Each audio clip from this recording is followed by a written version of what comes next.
તો કેમ છો બાળકો?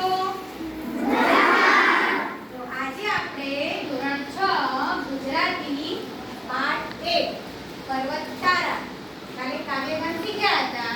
આજે આપણે એનું અભિનય સાથે સમૂહ કાવ્યગાન કરીશું. કરવું છે ને અભિનય?